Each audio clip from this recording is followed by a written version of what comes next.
Bom dia a todos. Agradeço o convite que me fez e saúdo o Sr. Manuel Clemente e todos os outros membros da mesa. E gostava, sobre este último ponto que o professor Francisco Louçã levantou, não vou falar sobre isso. Diria só que penso que a posição da Igreja, do Papa Francisco também, penso que é sim à secularização, sim à distinção, à laicidade do Estado, não ao secularismo, não ao laicismo, no sentido de tirar a Igreja do espaço público. Aliás, eu recordo um debate há 10 anos entre Habermas e o então cardeal Ratzinger, em que o Habermas dizia que seria antidemocrático impedir os católicos de intervir no espaço público como católicos. Mas sobre isso não direi mais nada. Eu vou voltar a um assunto que o mestre Diogo Costa Gonçalves e o Manuel Clemente já referiram, mas penso que vale a pena referir outra vez, que é dizer que a doutrina social da Igreja não tem receitas económicas ou políticas, é teologia moral. Mas os papas tiveram que, João Paulo II e Bento XVI, tiveram que o repetir, porque no passado, há 100 anos, houve um grande entusiasmo em meios da Igreja Católica em relação ao chamado corporativismo. Nessa altura, o corporativismo da associação, que era visto como uma espécie de terceira via entre o liberalismo económico e o coletivismo comunista ou socialista.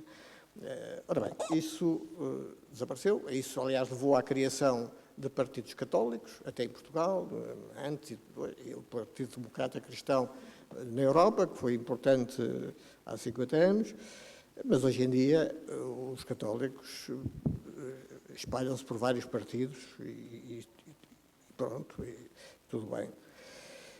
Ora bem, sobre se o Papa Francisco, quanto à novidade do Papa Francisco, o Francisco Louçã levantou a questão de se ele inova ou não inova na doutrina social da Igreja.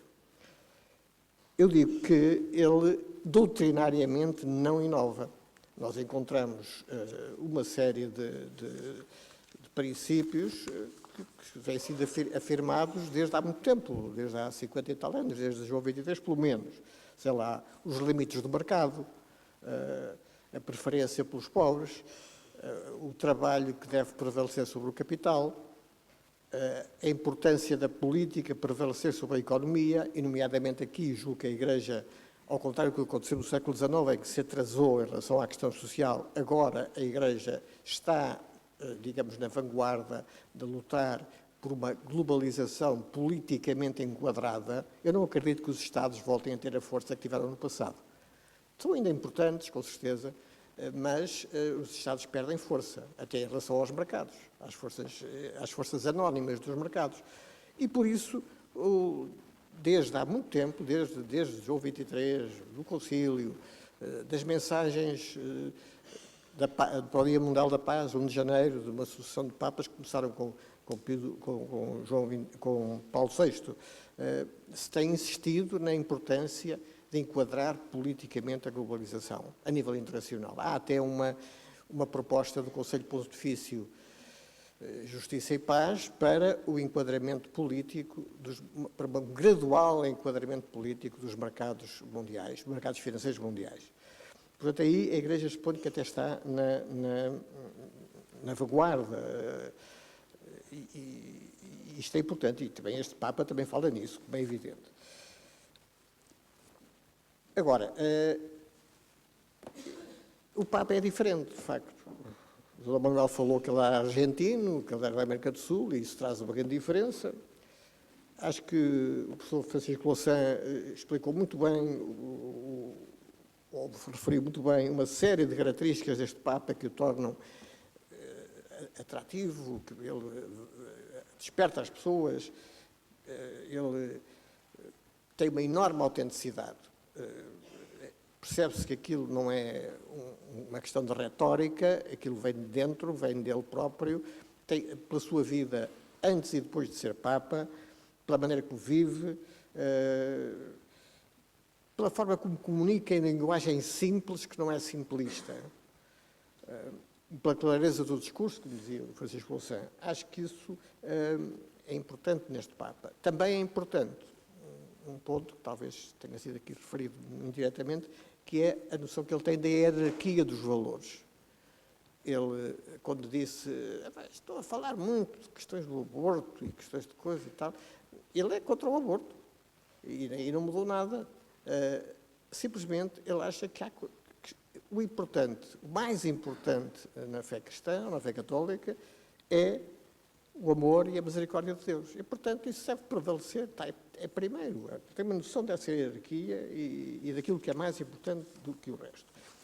Quanto à inovação em matéria económica e social, bem, João Paulo II foi importante para o colapso do comunismo, e quando isso aconteceu, digamos, simbolicamente, a queda do Muro de Berlim em 89, não veio dizer que tínhamos chegado ao paraíso. Não, continuou a fazer críticas ao capitalismo, à forma como o capitalismo está a ser vivido.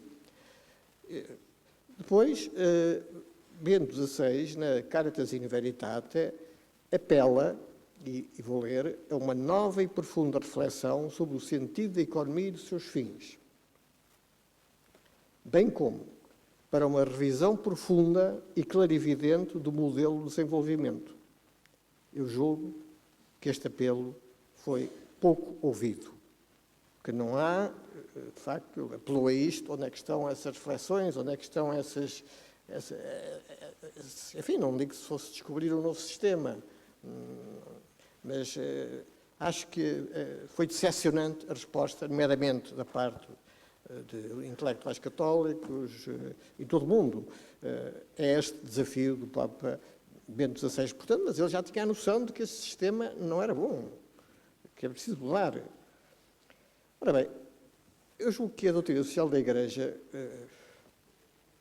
não tem sido levada a sério, a começar pelos próprios católicos. É uma coisa, poucos aplicam, acham que é um catálogo de intenções piedosas, música celestial, se quisermos para caricaturar, e que o Papa Francisco a veio tirar desse esquecimento e dessa não importância. Isso é o grande papel dele em relação à parte económica e social. Não traz propriamente nada de radicalmente novo, mas dá força a muita coisa que estava lá e que as pessoas liam, achavam interessante, sim senhor, dava para discursos e tal, mas depois não tinha grande aplicação. Em relação à célebre frase da economia que mata, eu suspeito que o Dom Manuel aí é que encontrou resistências da parte de alguns empresários, e eu também vi algumas pessoas, mas então o Papa é marxista, então o que é que se passa? Bom, o Papa não está na doutrina social da Igreja há muito tempo, ele apenas chamou com particular força a atenção das pessoas para isto. E também, ele talvez tenha consciência de uma realidade, que é a questão das desigualdades, que é importante também não cair em simplismos, porque havia aquela ideia de que os pobres cada vez mais pobres e os ricos cada vez mais ricos. Ora, isto não é verdade no plano internacional. A globalização, com todos os problemas que trouxe, tirou da miséria 500 ou 600 milhões de chineses, não sei quantos milhões de indianos, etc. Agora, dentro dos países, e até da própria China, mas, por exemplo, dos Estados Unidos, não há dúvida que houve uma evolução. Isto é, o capitalismo industrial, do princípio do século XX até 1970, mais ou menos, foi um democratizador económico. Passou a grande parte do proletariado, que as pessoas já não sabem o que é, não é? O que dizia o mestre Diogo, já não sabem o que é um proletário, mas eu lembro de falar muito em proletários há 50 ou 60 anos, quando era pequeno. Mas nos Estados Unidos, por exemplo, e nos outros países também, os proletários, durante o capitalismo industrial, passaram para a classe média. É claro que continua a haver bolsas de excluídos, bolsas de pobres, que até podemos dizer que são mais desprotegidos do que no passado. Porque os esquemas de proteção social são também uma consequência do sufrágio universal que apareceu só depois da Segunda Guerra Mundial, da Primeira Guerra Mundial, na Inglaterra, por exemplo.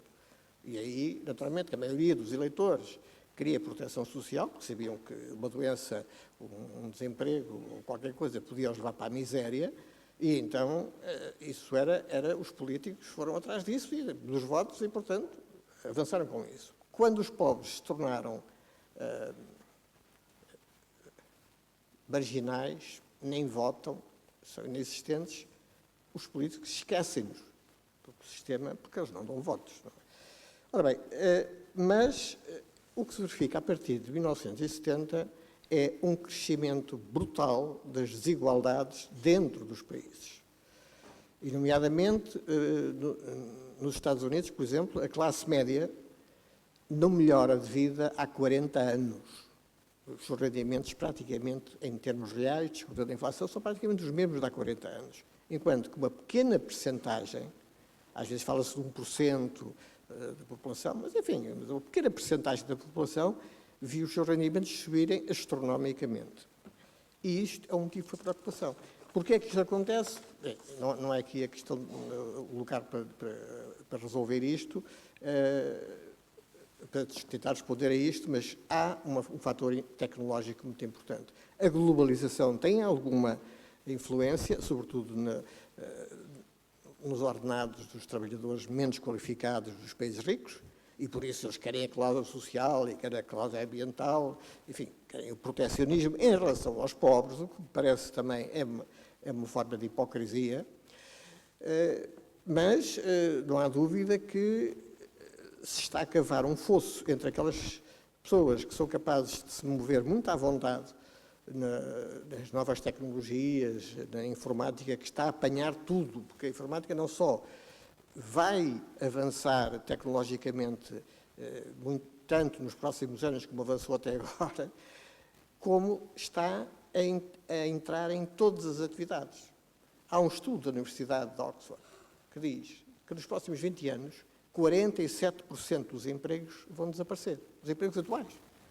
Bom, isto é um desafio que eu não vejo falado, não vejo em alguns sítios, mas enfim, em Portugal nem se fala nisto, não é? Temos outras coisas, não é? E, portanto, acho que o Papa dizer que esta desigualdade é uma economia que mata, agora é duplamente verdade. E não há que ter receio das palavras. Ele fala assim, também diz que uma pessoa para evangelizar não pode evangelizar com cara de enterro. Diz assim, tem essa maneira de falar, que é ótimo, que é direto e as pessoas percebem, não é? Também é verdade, e isso aí já está mais na nossa mão mudar, ou na mão dos eleitores, a mim faz muita confusão, por exemplo, nos Estados Unidos, que haja um partido, ou uma parte de um partido, o Partido Republicano, que não admite que os milionários sejam mais taxados. Não permite. Não obstante, eles próprios já terem pedido, até houve um abaixo-assinado de uma série de milionários aqui há uns anos a pedir: nós queremos pagar mais impostos. Warren Buffett, o maior investidor do mundo, diz: eu quero pagar as mesmas taxas, os mesmos impostos que a minha secretária, a mesma taxa de imposto, porque a secretária paga para aí 30% do lado do IRS deles, o imposto sobre o rendimento, e ele paga 15% taxas liberatórias em operações de bolsa e de compra e venda de títulos. Mas isto está-se a tornar, quer dizer, nos Estados Unidos, o Obama tem falado, mas ele não tem sido muito eficaz, mas há uma razão para uma extrema preocupação com esta perspectiva das desigualdades e do afunilamento da riqueza num grupo muito pequeno e muitíssimo rico, e o resto fica na mesma. Ora, a minha esperança é que o Papa Francisco desperte as consciências e haja, de facto, por exemplo, aquele apelo de Bento XVI seja finalmente começado a responder. Não sei, é possível que haja respostas que eu não conheça, não quero ser injusto, mas acho que devia haver mais resposta a isso. Não é? Independentemente das ideologias dos partidos, enfim, ver as coisas, analisar as coisas independentemente de partidos. E também diria, aliás, secundando o que disse o Dr. Guilherme Oliveira Martins, que é muito importante que este Papa não se fique na lamentação dos males do mundo, isto está tudo uma desgraça, ai, ai, ai, tal, não ao pessimismo estéril. E esperemos que isto seja uma realidade. Muito obrigado.